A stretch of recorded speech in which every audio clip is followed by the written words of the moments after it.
You're watching Training Camp with Adam Marburger, exclusively on CBT News.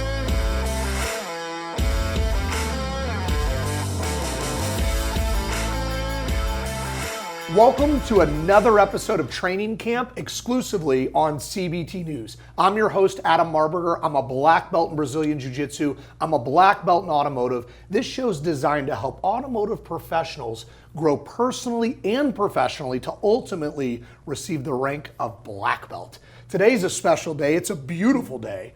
I've got a gentleman here in the studio that's known for growing dealers 800%. It's my boy, Glenn Lundy. Glenn. What's going on, man? Brother, how Thanks are you? Thanks for having me. I'm doing great. Doing so great. Happy to, in the past, I typically got you virtually zoomed in. Yeah, this is different. What do you think of the studio, man? What do you think of this place? Studio's beautiful. I love what CBT has done for years for this industry. So let's get right to it. So you were known for growing dealers 800%. I mean, you did it yourself in retail, and now you've scaled a company that's, and I'm seeing it. I mean, I'm not looking at your financials, but I'm assuming they're pretty dang healthy. I've been watching your company just grow and grow and grow by the numbers.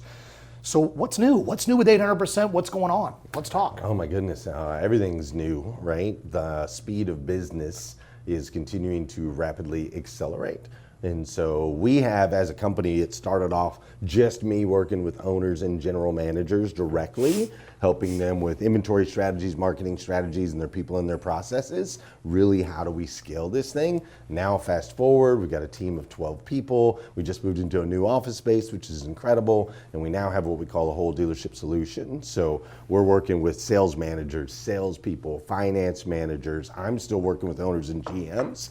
But then I have a team of people working with everybody on the variable side of the operation. So I love that. Yeah, it's super cool. Plus with technology, tools, AI, all this cool stuff, it's amazing what we can do nowadays. Yeah, we're going to talk AI in a bit. Yeah, so man. You're known, in my opinion, as kind of you're not one of the first people to talk about servant leadership in the industry, but you definitely known for that. And you're definitely known for culture creation and servant leadership. But let's talk about culture for a minute. Sure. How do you continue to build culture? How would you recommend a dealer enhance their culture day by day? What are some things we can do daily to really make that better?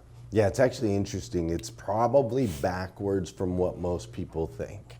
Most people think culture is emotion and feeling and energy and so on and so forth. And yes, those things apply. However, the reality is the only way to scale culture is through duplicatable, very simple systems. For example, I want great leaders. Everybody wants great leaders in their organization. I want to grow leaders. I want people to take ownership, right? Great. How do they do that?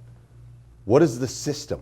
What is a great leader, right? So we define exactly the system on how to duplicate leaders. We use an acronym, LEAD, L-E-A-D-D. Great leaders listen, encourage, advise, and develop daily. That's what leadership looks like. So we teach people how to be good listeners, how to encourage and celebrate, how to advise, right?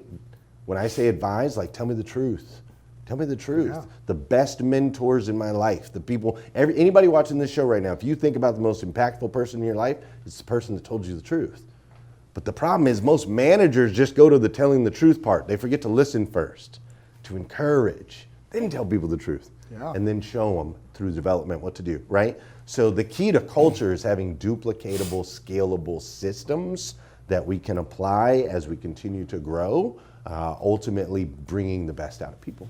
I love that. If you don't mind, could you give me an example, maybe in your past, where you've kind of gone through a crisis, where you've been able to use that to kind of get you out? Well, with the dealership that I used to run, the Chevy store that I used to run, we grew 800% in just under 6 years. We went from selling 120 cars a month to selling 850 cars a month. This was a dealership that had been around for 50 plus years, third generation, incredible owners, right? Josh and Dusty Cummins, incredible owners. And so in that dealership, when we're growing at that rate, I mean, we went from having 40 employees to having 300 plus employees, right? In a very short amount of time, in a very small building. And so I had to quickly identify, like, who are the leaders, how do we grow those, and how do we duplicate? Because we had new people walking in the door every single day. We were hiring new people every single day. And we were either going to expand our culture, or the whole place was just going to blow up from the inside out with the wrong hires, with the wrong people, so on and so forth. And so in that situation, since we had on paper, like, here's what leadership looks like. You're going to listen, encourage, advise, and develop. In our meetings, I want you to listen, encourage, advise, and develop. When you call a customer, I want you to listen, encourage, advise, and develop. When you have a heat case that you're dealing with, I need you to listen, encourage, advise, and develop. With your spouse, with your kids, in every situation, listen, encourage, advise, and develop. And by doing that, we were able to like rein in this massive growth without it getting too out of control. Wow. Yeah, man. So we talked culture. Yes. Now I'm going to go to servant leadership. Yeah. So I believe that servant leadership directly correlates into profitability. No doubt. Can you allude on that? Just because you can do the things right every time and put the customer first every single time and still make money in the process. Oh, yeah. Right? And I think we make more money when we do it the right way. So if you just expand on that. Well, there's multiple profit centers in every dealership. Yeah. There's only a couple that people actually look at. Yeah. Right? But there are tons. Like, how much profit do you make off of a good Google review? Does anybody know? Great question. It's not on the financial statement, but we all know, right? We all know those good Google reviews give us a return, but nobody knows. It's hard to quantify. Yeah. What about a referral, right? Like, if I take care of this customer and they send me 3 other people that buy cars, how much should I make on that? I don't know. It's not on the financial statement because it didn't happen in the month that I sold that person a car. Yeah. It might not happen for 3 years, 6 years, 9 years, right? And so understanding that there are tons of profit centers in every dealership. It's not just front end gross, back end gross, service, fixing, parts. There's a lot more to it. When we act in the best interest of the company, the way to do that is to act in the best interest of the customer, right? So putting those two things together really makes a difference. I will say this about servant leadership. I know a lot of people that say they're servant leaders, and they say, Glenn, I'll do anything for anyone, right? And it's probably true. They probably will do anything for anyone. That's not what servant leadership is, though. Servant leadership, if you actually look it up by definition, it says someone who seeks the opportunity to serve. It's not someone who sits back and says, I'll do anything for anyone, just ask for help. No. You're looking. Seeks, goes out looking for opportunities to serve. A servant leader gets out from behind their desk, gets out from behind their chair, and goes out into their organization looking for opportunities to serve. Yeah, I love Yeah, that. man. Let's talk mindset for a minute. Sure. We can talk about car dealers, but even entrepreneurs out there. What is a mindset shift that we need to make now? Like in the environment that we're in, where we are in the world, what's a mindset shift that's going to help us kind of get to that next level? Well, I think it's always been the same, right? We have to be like ridiculous optimists as an entrepreneur. You have to be a ridiculous optimist.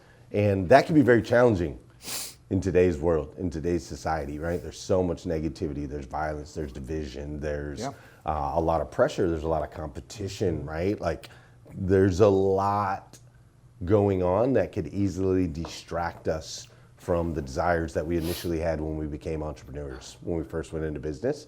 And so I believe now more than ever, you have to be a ridiculous optimist. So let's piggyback off that. Yeah. So the mindset's there, but let's say life's tough. Sure. Maybe we're having a bad month. Maybe there's things going on at home. We understand the mindset, but what are some best practices that can go with that mindset to get people out of a rut? Well, two sides to that, Adam. I actually just listened to an interview recently on Diary of a CEO. And the gentleman that he was interviewing, this guy's a big simulation theory guy. Have you ever heard of the simulation theory? No. That we're all living in a simulation right now. That somewhere on some higher level, we're like in a headset, basically. And this is not, it's not real reality, like Matrix almost, right? But it's at a higher level. And he said something in that I thought was really profound.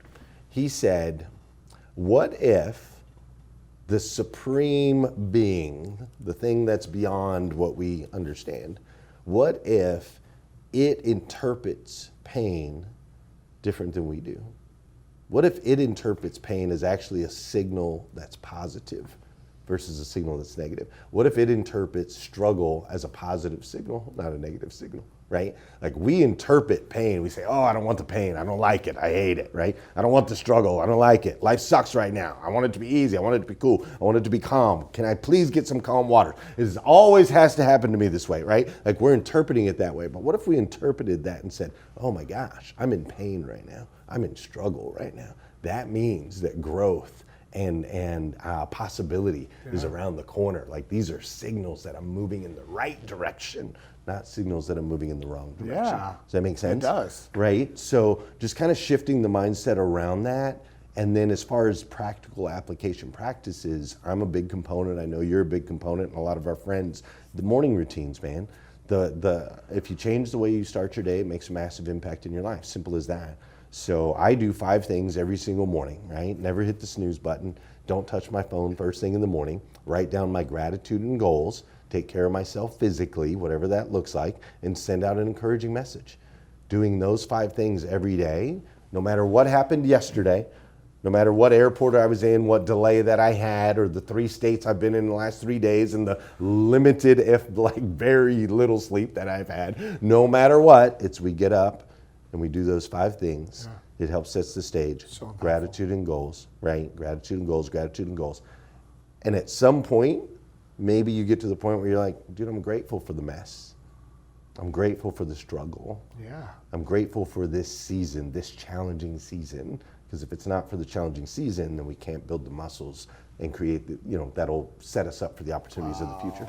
Yeah. Yeah, man. You got me fired up, brother. Let's I'm go. just gonna tell you, you got me fired up. So here, let's close this conversation already with a Golly, recommendation. We could talk for 5 hours.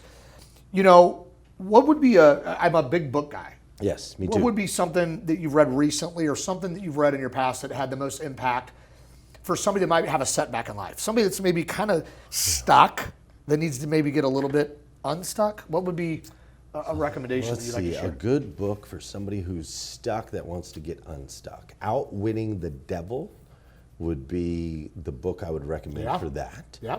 Outwitting the Devil, annotated by Miss Sharon Lecter, who's a good friend of mine. And I believe the author on that book was Napoleon Hill. Yes, right? yes. And that book is really detailed and is super relevant in today's day and age to help remind us all that there is an enemy out there. Fighting daily. Fighting daily. To keep us down and to keep us small. But here's the great news about that. Right? Like recently in the news, we've seen some crazy things, right? Yes, I'm not going to point pretty to rough, anything specific, but there's some pretty rough stuff. And I like to write. I do a lot of writing. And so I wrote the other day, I have to word this carefully because of where we are, but I wrote a piece on gratitude towards the current situations, because when we see evil right in front of our face, when we see evil, we cannot deny evil. And if evil exists, good exists, right? So to me, it's like some of these really negative things that we're seeing right now are reminding me that God is real. Yes. And that book, Outwitting the Devil, really shows you that balance. And if you know that there are things working against you, then that means there's also things working for you. Love that. And that's where you can kind of. I love that. That's great advice. That's great advice. This was a wonderful, wonderful conversation. Thanks, man. Thank you for you. Thank you for you. So to those out there watching, thank you for tuning in to another episode of Training Camp exclusively on CBT News. Remember this, if nothing changes, nothing changes. We've got to take action. We've got to be willing to put in the work. And remember this, I'm going to sound off with this note real quick. Fights are never won in the ring. Fights are not won in the cage. Fights are won in training camp. Let's get to work, y'all. Thanks for watching Training Camp with Adam Marburger, exclusively on CBT News.